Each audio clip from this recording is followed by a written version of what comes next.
Let me just give you 5 quick items to make sure that you get the maximum result. Real simple. I'm going to do it real quick because we got to finish. The difference in people, the difference in performance, the difference in the final result, the outcome, is it usually dependent upon skill? Is that what makes one person better than another, yes or no? How many have seen someone with unbelievable innate skill get wiped out by an athlete, a person, a business individual who clearly had less skill? How many have seen this happen? Say aye. It's our ability to maximize. We said on day 1, leaders are what transform organizations. You want to grow this company, you want to transform this company, leaders do it. A leader doesn't mean everybody else follows you. It just means that you have a higher what? A higher standard than anybody else does. What'll make you the leader is when you have a higher expectation, not of other people. Anybody can do that. Of whom? Of yourself. So if you want to know what does it take to take things to the highest level, what's going to take to change my business permanently, not temporary, you can go home and you can install some of these strategies, skills, tactics, tools, insights, and see a significant change. But if that change is going to be a lasting company of value that keeps growing, then the things you've learned here have to become the standard for your organization, not something you did for a period of time. Whenever you look at somebody and say, why are they more successful than anybody else? It's always because of step 1, they've raised their standard. If you go back home and you want to change your life in any way, personally, professionally, or your company, as boring as it sounds, as stupid as it ain't it sounds, you might say, I spent all this time, this energy, this money, and you're going to tell me to raise my standards? Yes. Because even though that's not sexy, it is the only thing that creates lasting change. You can go on a diet and you can lose weight, but what will that person eventually do? They'll go where? Back, unless they raise their standard. Now that sounds so trite and stupid and positive thinky or old school. But the truth is, it's the truth. So maybe I can language it in a way that's more compelling to you or more simple. What does it mean when we say raise our standards? It means you turn your shoulds into musts. The difference in people is that they turn their shoulds into musts. The things that you used to say I should do, you do your shoulds when it's convenient, when it's comfortable, when it goes your way. But when something is a must, not to other people, but a must to you, do you find the way to get it done, yes or no? So the difference in people is what's their must, or another word for that is what's their standard. Every person in this room right now, our bodies are a reflection of our physical standards. They are not a reflection of our desires. Most people have a desire for more energy or a better body or a stronger body or a more fit body. We don't get our goals, we get our musts. The ones that are the musts become how you are. And guess what? It shows up in your rituals. When it's a must, you have different rituals, different things you do consistently when you must have your body a certain way than you should or you'd like to or you ought to. How many follow what I'm talking about here? Say aye. So whether we want it or not, the only way to change your body long term is change what the must is for you. Now, I'm not telling you what it should be. Who the hell am I? I'm just saying maybe it's time for you to take a look. Because many times you set the standard a long time ago, or you lost the standard completely because most of us base our standards by our environment. Who you spend time with is who you tend to become. So if everybody around you is gaining a little weight, or everybody around you is, constantly tired, after a while, even if you had high energy, you don't want to make fun of them or tease them or make them feel bad. So gradually, subconsciously, you lower your own standard just a little bit. And that little bit is that old metaphor, overused but true. You take a frog and put him in boiling water, what's he going to do? Jump right out. But if you put him in and turn the water up real slowly, over time, he'll boil to death. That's most people's lives, isn't it? And it's usually because you haven't remembered the power of who you spend time with. Who you spend time with is who you become. So one of the things that's great about this 5 days is you found people from all over the world who are all absolutely committed to go day and night and day, literally, sometimes with food, sometimes without, but whose standard was, I am here to maximize who I am, what I'm about, what I'm going to take home, what I'm going to create. That raises your game. Remember, play against somebody you're better than, your skills are going to go down. Play against somebody better than you, just to stay on the court, the game has to go up. Want to change your life? Raise your standard. Want to raise your standard the most? Get around where it's better. Surround yourself with people playing the game much higher than you are. So just to be around them, your game has to rise. That's part of what we try to do. When we come into a company, we create that by raising the standard amongst them. Or you got to do it by yourself, but you got to do it. How many agree with me on this? Say I. And it starts with whom? It starts with us. So raise the standard. I remember when I met Michael Jordan for the first time, and it was while he was still with the Bulls. And I asked him, I got a chance to do some coaching a bunch of people, and I think I introduced him because of this. And I said, Michael, I said, how is it you do this? I mean, you're the best that's ever lived at this stage. Got to ask the same question of Wayne Gretzky. And interesting, Wayne Gretzky, I had read someplace and he gave me the same answer. I asked him the same thing. You're not the fastest. You're not the strongest. You're not, you don't, how is it you're the great one when you're not the fastest, the strongest, the quickest? And he said, well, Tony, I appreciate the compliment, but he said, I think one of my advantages is most people skate to where the puck is, and I skate to where the puck is going. The power of what? Anticipation. He knows the pattern. With Jordan, his standard was, I asked him, he said, Tony, everybody, I said, what makes you the best? Is it natural ability? Is it talent? Is it skill? Is it God-given? Is it strategy? What is it? He said, Tony, I think I can say this to you without it sounding like hyperbole. He said, I have got unbelievable natural skills. But he said, study my history and you'll know why I am who I am. I did not make the high school varsity team when I was a sophomore in school. High school, I got cut. He said, I had a lot of natural talent, but the greatest gift of my life was a coach who said, you're not on the team. And I looked at him, I laughed at him. I said, you got to put me on the team. I'm the most talented guy out there. He said, no, you're not. He said, you have a lot of natural talent, but you have no heart, no absolute commitment, no real drive. You're not on my team. And it just crushed him. And finally he negotiated and he said, look, you want to be on my team next year? Simple. Meet me every morning before school for a one-on-one practice, and I'll take this raw talent and I'll teach you discipline. I'll show you how to raise your standard. And if you show up the whole year, I'll guarantee you a spot next year. And if you don't, probably the same outcome's going to happen when you try out next year. He couldn't believe it. And guess what? Most people don't know. Michael Jordan got up every morning and drilled and drilled and drilled and didn't get to be on the team. And next year he was on the team, and he was not only good, he was great. Guess when his career exploded? When he lost again, championship to Detroit. And he was on the bus. He said he was crying in the back of the bus, physically crying, pissed off at all the other players that they hadn't done their job. And something inside of him snapped and realized, crying, whining, blaming everybody else is not the problem. I need to raise my... Because he realized that's what did it for him originally. And you know what he did that year? He lifted weights like never in his entire life. He decided he was going to dominate every person, every floor, every place, every spot in the country. He's going to be stronger than anybody. He practiced like he'd never practiced in his life. And oh, by the way, he won how many NBA championships? How many in a row? 3. Retired, came back and won how many in a row? 3.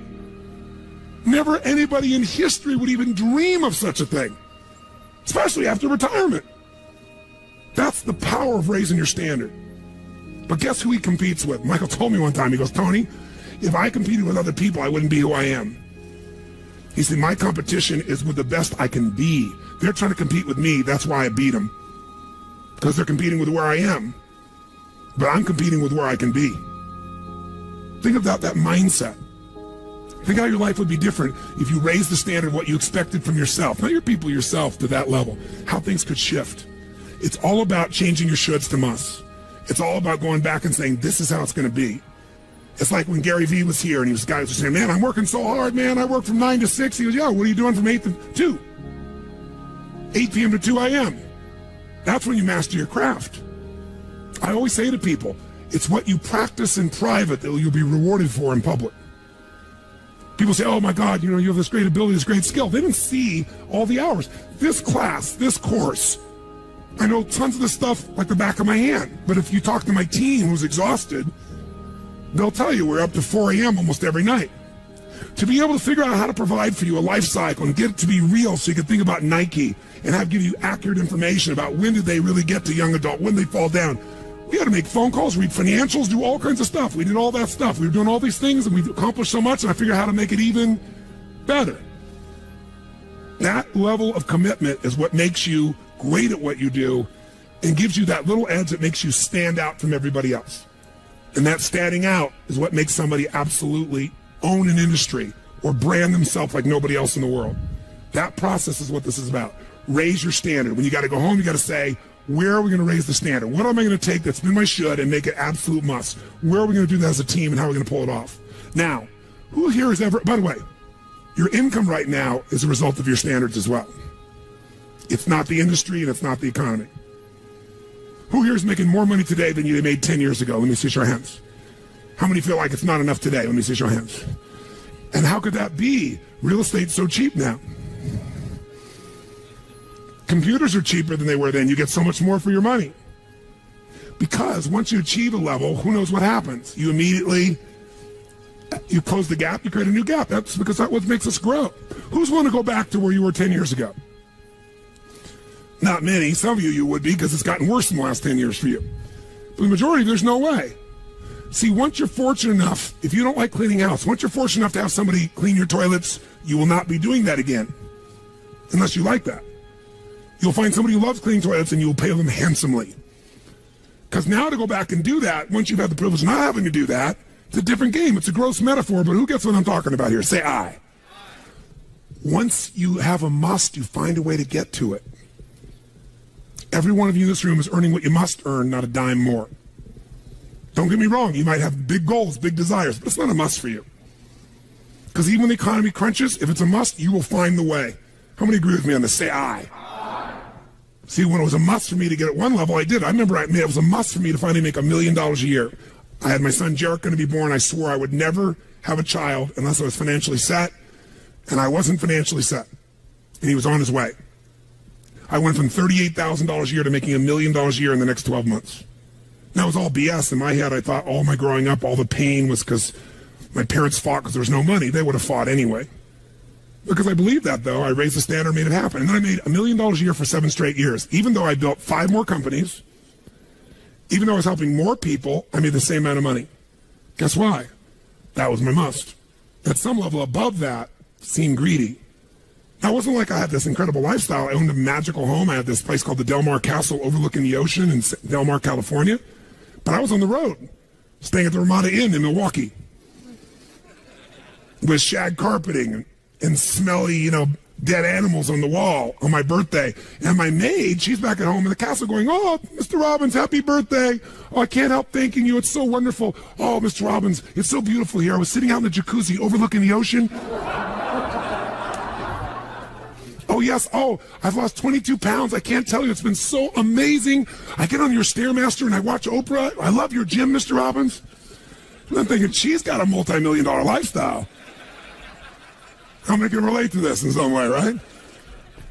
So I went from 38,000 to $1 million, so I changed my income. It became an absolute what?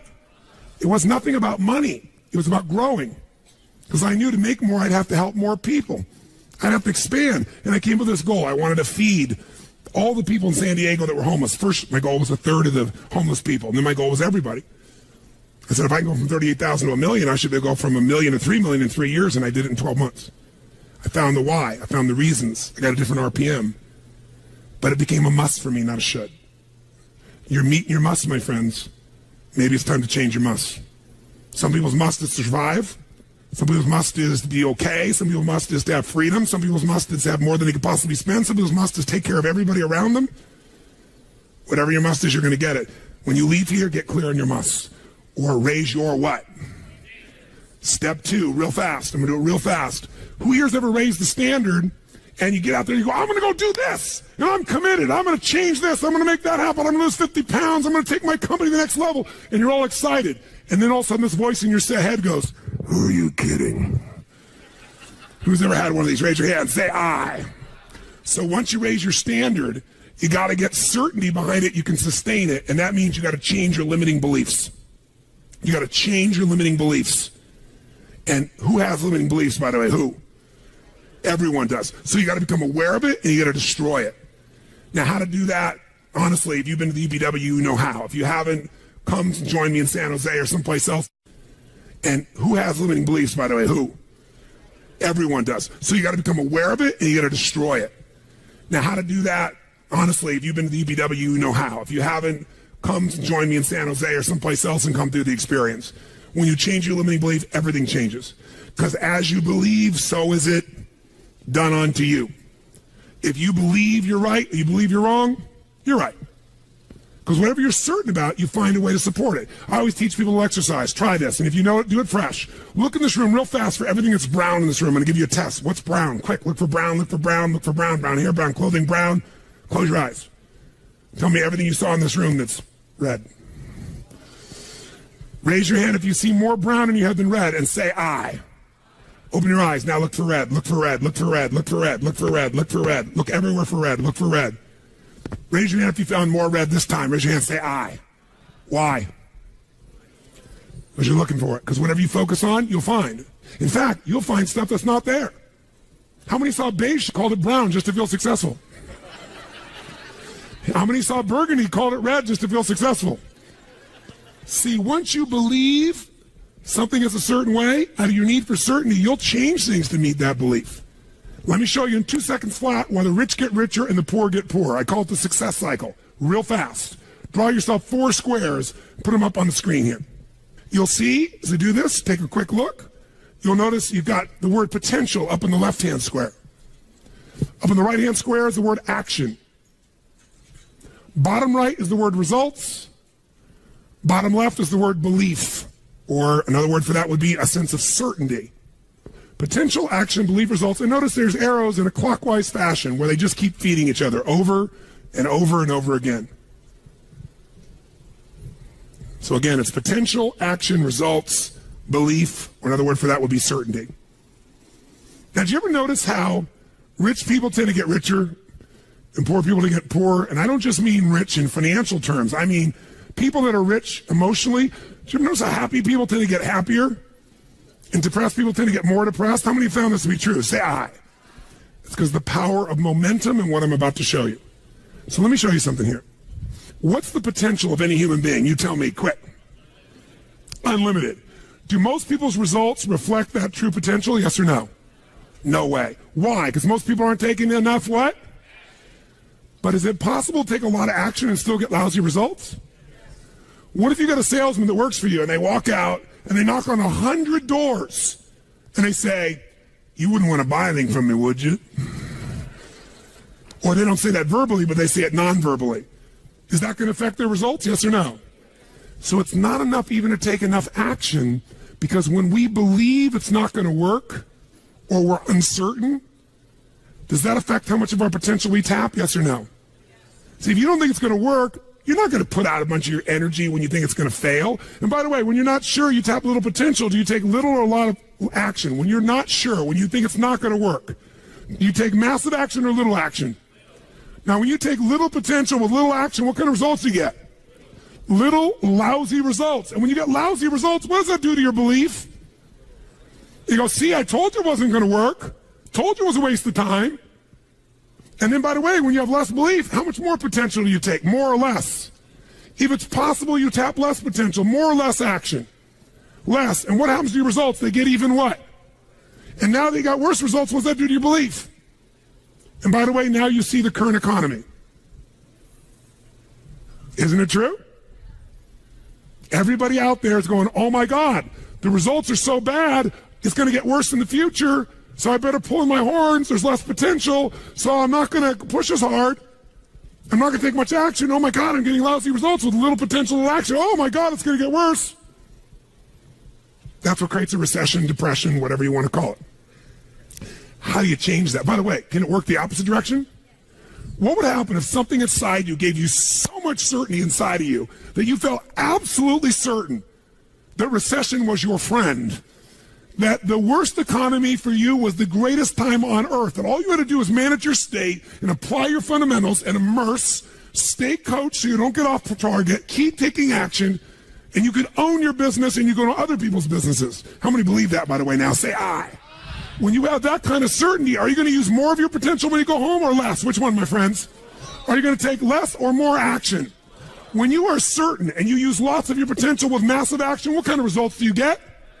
Massive action gets massive results. What kind of belief do you get now when you get better results?